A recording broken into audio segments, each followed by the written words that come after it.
এমন ভাবে জীবনে কেউ বিপদে পড়েছেন কিনা, এটি একটি পশুর মাধ্যমে দেখানো হয়েছে, যে বাস্তব একটা ভিডিও ধারণ করা হয়েছে, কিন্তু বাস্তবে মানুষের ভিতরেও এই ধরনের বিপদ আইসে পড়ে, এই ধরনের সিচুয়েশন আইসে পড়ে, কিন্তু মানুষ বলতে পারে না। আর পশুর ভিতরে ভিডিওটা পশু দিয়ে সাজানো হয়েছে, কিন্তু এটি বাস্তব ক্যামেরা দ্বারা রেকর্ড করা হয়েছে। বাস্তবতা মানুষের জীবনে অনেক মিল আছে। এই ধরনের এমন এমন মানুষের কাছে বিপদে পড়ে একজন তার পিছু ছাড়ে না, যে পর্যন্ত তার বিপদ গ্রামে শেষ না হচ্ছে।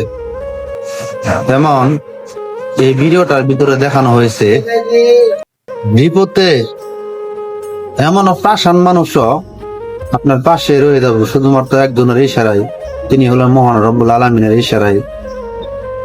দুনিয়াতে যে কোনো পরিস্থিতিতে যত ধরনের যত বড়ই আপনার বিপদ আসুক না কেন, কিন্তু কোনোভাবে না কোনোভাবে আপনি যদি সত্যের প্রান্তে থাকেন, কোনোভাবে না কোনোভাবে আপনার বিপদ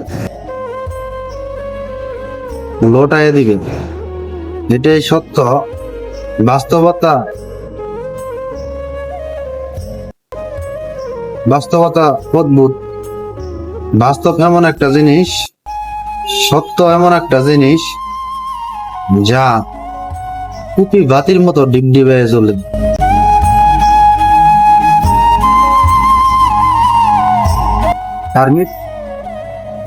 আর মিথ্যার বাতি ফাওত করে জ্বলে, ফাওত করে নিভে যায়, কিন্তু সত্যের বাতি ডিগডিগে জ্বলতেই থাকে। সত্য মানে একটা জিনিস। তো সম্পূর্ণ ভিডিওটা দেখেন, দেখলে বুঝতে পারবেন বিপদের বন্ধু পরিচয়, শত্রু মাঝে মাঝে বন্ধু হয়ে যায়। সম্পূর্ণ ভিডিওটা দেখেন, ভিডিওটা দেখতে থাকুন। ভালো লাগলে অন্যকে দেখার সুযোগ করে দিন, শেয়ার করেন।